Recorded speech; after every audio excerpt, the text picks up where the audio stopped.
Static and dynamic balancing. Balancing is a major concern in rotating bodies. This plays a critical role in safe operation of machines with rotating components. Say we have a shaft mounted with 3 weights along its length, and all of them are placed at different angles from common horizontal when looked at it from the side view. Also, they have different radiuses of rotation. When we power this shaft and set it rotating, the centrifugal force acting on all the individual masses will cause the shaft to wobble. Hence, its axis of spin or axis of rotation will be disturbed. In order to set this to smooth operation, we need to calculate the amount of unbalanced force due to these masses and then balance it by adding some other mass at appropriate place. Now let's have a look at the setup. So this is our apparatus. I'll quickly introduce you to the components. We have this shaft wherein we'll load different weights and then we'll check the balancing of it. So this is suspended at 2 points and these are the 5 masses. All of them are of same dimension, just that we have applied holes so that we can have change in the mass. Now we have a graduated scale over here wherein you can check the distance of applying mass, and here we have got angular measurement.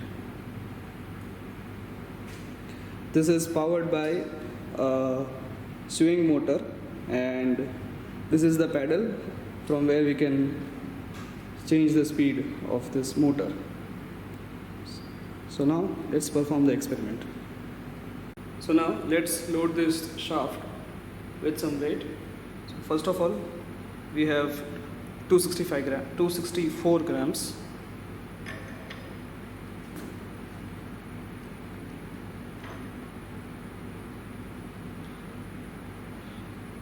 So to measure this distance, we have made this cut piece.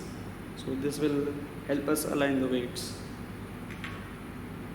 So the methodology is to keep the weight perfectly vertical and then check the angle at which it is placed.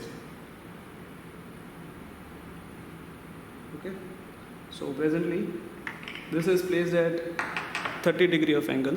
You can look it on the scale. So the angle is 30 degrees and this distance, that is 20 mm.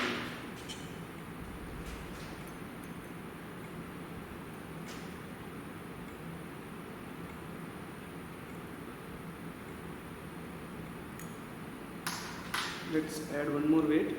So this is 250 grams.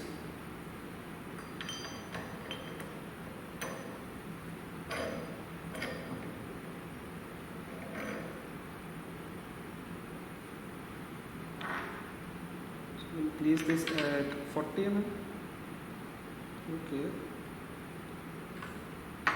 And let's say we keep some angle of 100. This is 100, so let's keep it 100.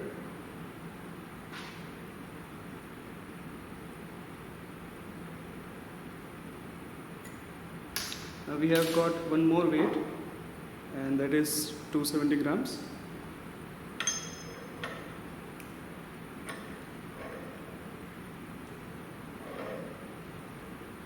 Okay, see, let me tell you one thing.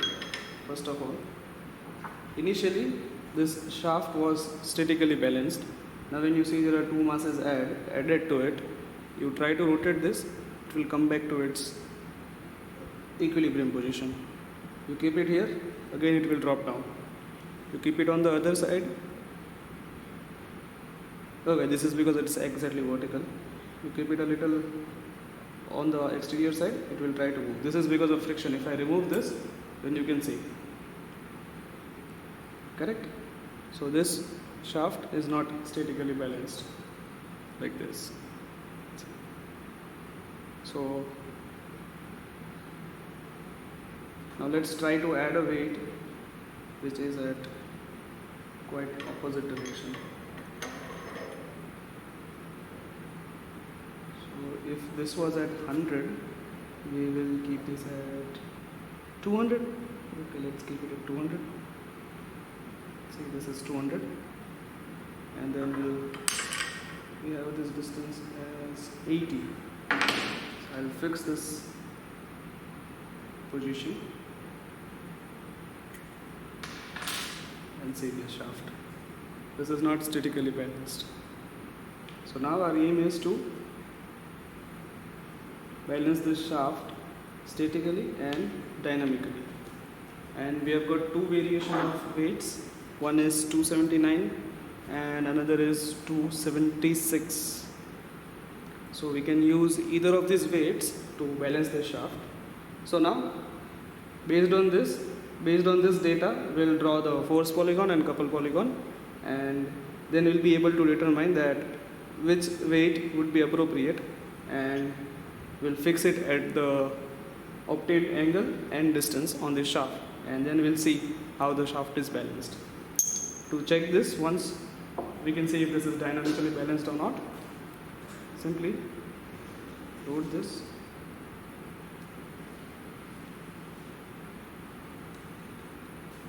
and just accelerate it.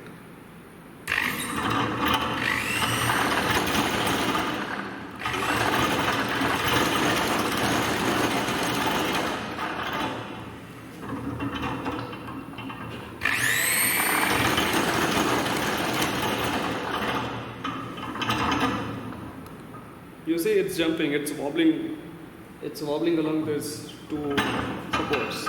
So the shaft is not balanced. So here you can see I've added all the weights. First, this is 264, 250 and 270. Here is the angle and the distances. So we have calculated couple. Couple is the product of weight and distances. And here we'll be using a scale of 10 mm to 2000. So this value amounts to 2.64 centimeters. That is 26.4 mm. The second one amounts to 5.0 centimeter, and the third one amounts to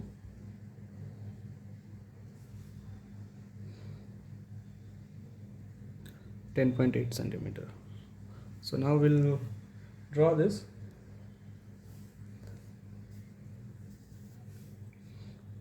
First of all,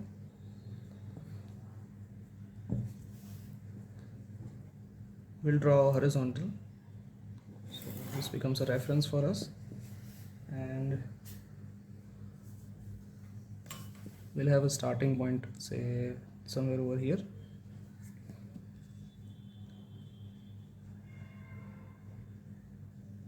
So the first vector, that is of 264, it has to be of length 2.64 and at an angle of 30.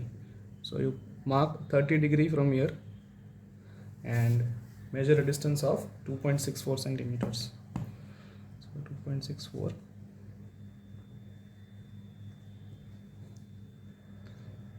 This is 2.6. We'll ignore 0.04 because that's not possible. Again, we'll draw a horizontal over here. So this will be our reference. The next vector, that is 5.0 centimeter, it has to be at 100 degrees. So this is our reference, x-axis and 100 degrees.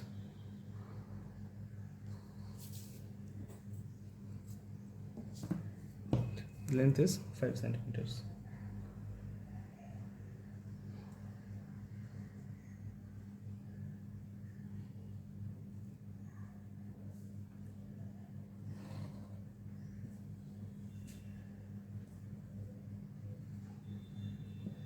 Yes, this is it.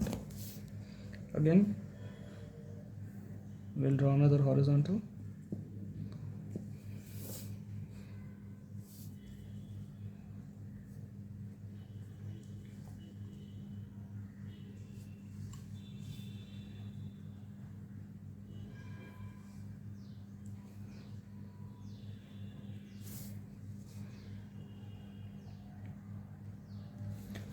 The third one is 270, and and it has to be of length 10.8 and at an angle of 200. So for 200 this is 180 and 20 degree on the other side.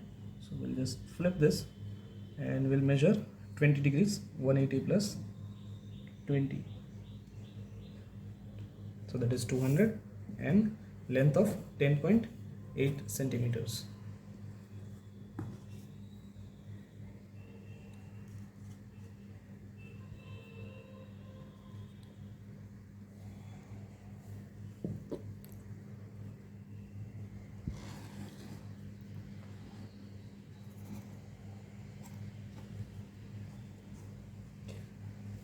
This is a mistake. Please try to draw it a continuous line. This is 10.8. So this is our first vector, this is our second, and this is the third vector. So you can call this as V1, V2 and V3. V1 2.64 in scale, V2 5.0, V3 is 10.8.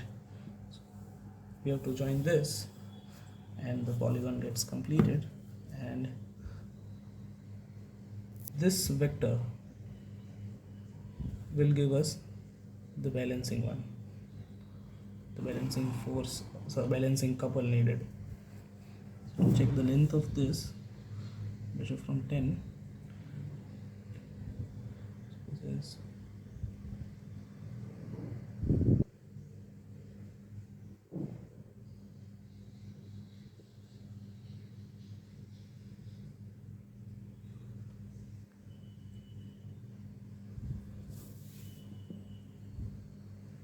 V4, V4 is 9.2.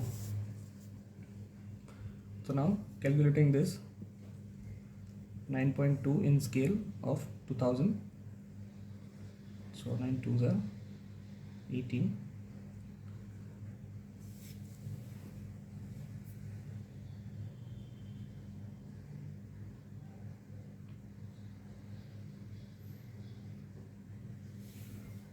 And that's 4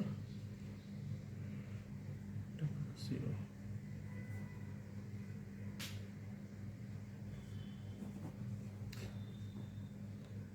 So this is the value of balancing couple. It's in gram mm. Now we have our balancing mass as 279 grams. So in order to get distance, we simply need to divide this by 279. So 18400 by 279 is 65.94. So that is 65.94 mm. So our mass has to be placed at this distance. So this was couple polygon.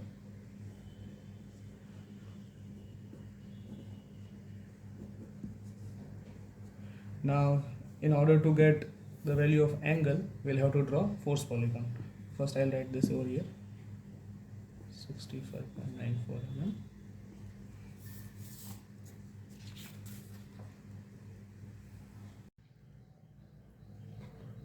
So now for force polygon,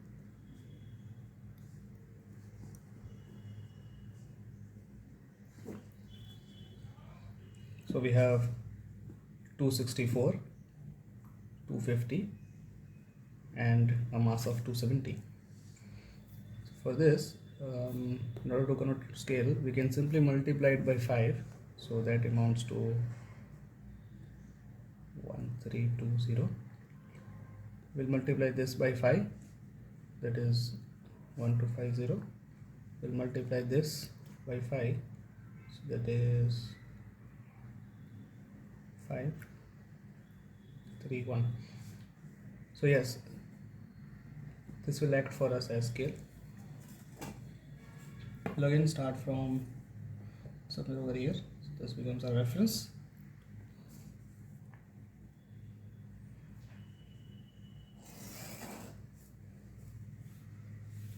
And starting it somewhere over, the first one is 1320.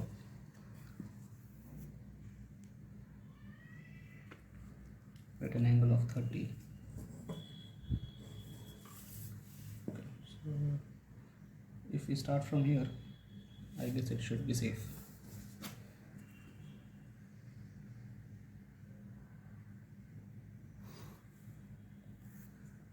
So first is at 30 degrees.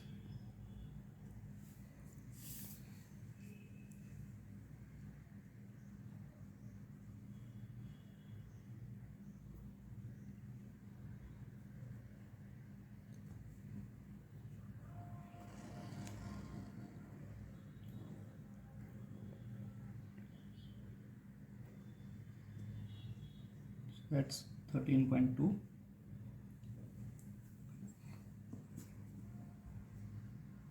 Okay, keeping it again horizontal, and this becomes a new reference. The next is 1250 at an angle of 100 degrees.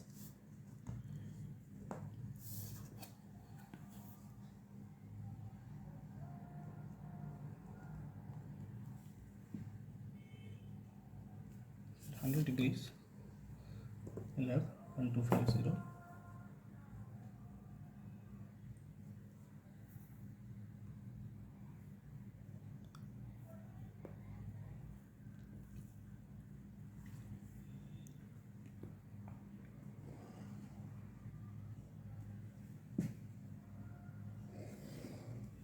Oops, I just didn't check it. So 12, 16. Yes. So that's 1250. Okay. Again in horizontal over here.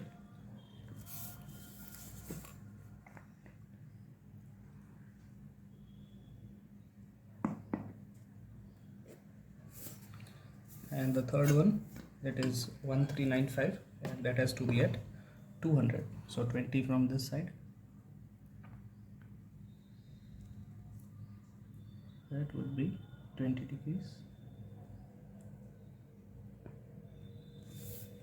And 1395.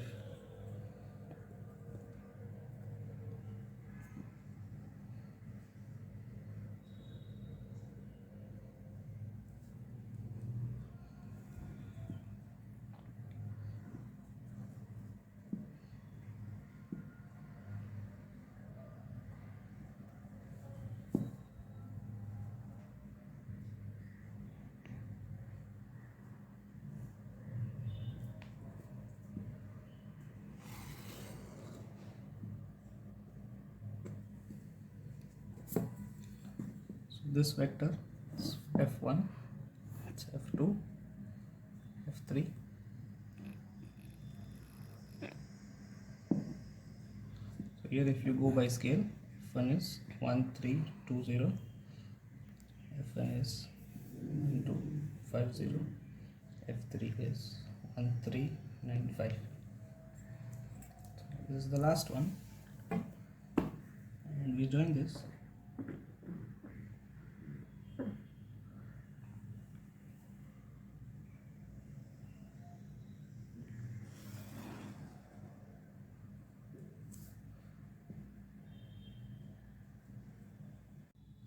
So joining the last one, we get this as the balancing force. Now from here we'll be able to get the angle at which we'll have to place the mass. So keeping this horizontal, I draw a line. So this is 180, and this angle, so it comes somewhere at 284.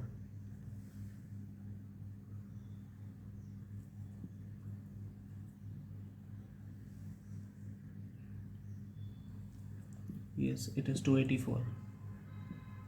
So 200 plus 84, that is 284. So this is our theta.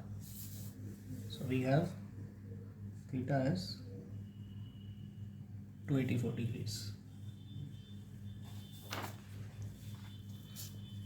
So here This is 284 degrees. So now, in order to balance the system of these three masses, we'll have 279 grams of mass at an angle of 284 degrees with the reference and placed at 65.94 mm from the common origin. So let's check this.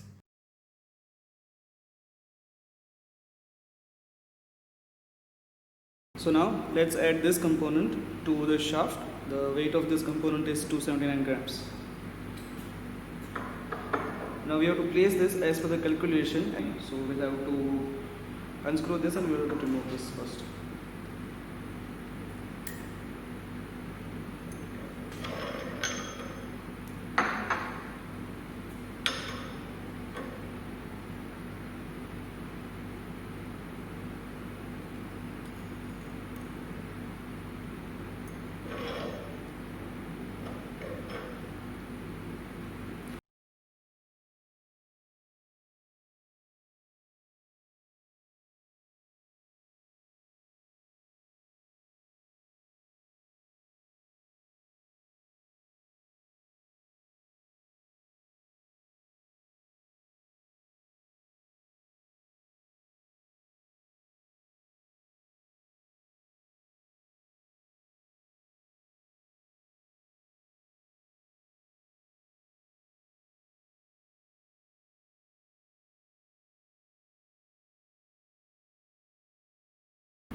Is it visible? So the balancing mass has been set. Now we'll again clamp this earlier one and we'll keep it at its position of say 80 mm.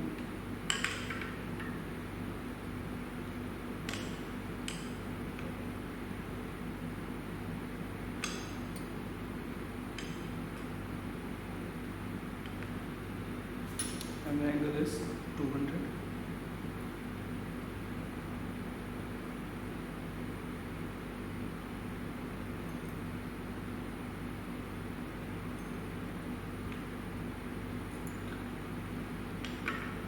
Now let's ensure the position of all of these.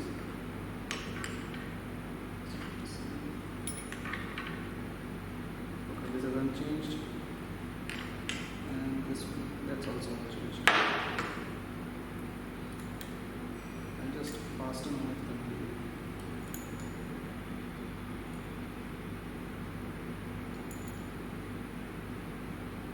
So now you can check that this shaft will be statically balanced. So that is, whenever you rotate this at any angle, the shaft will remain steady. It won't tend to move downwards like that is the case. That was the case earlier when we saw that the shaft was statically unbalanced.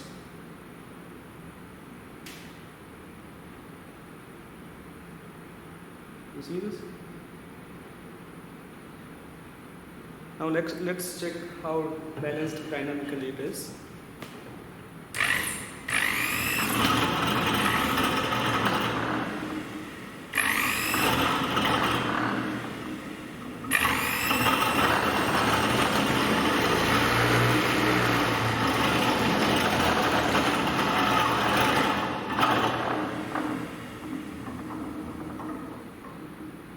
So you saw the stability of the shaft while rotating. It was almost stable. So that's how we do the static and dynamic balancing of shaft.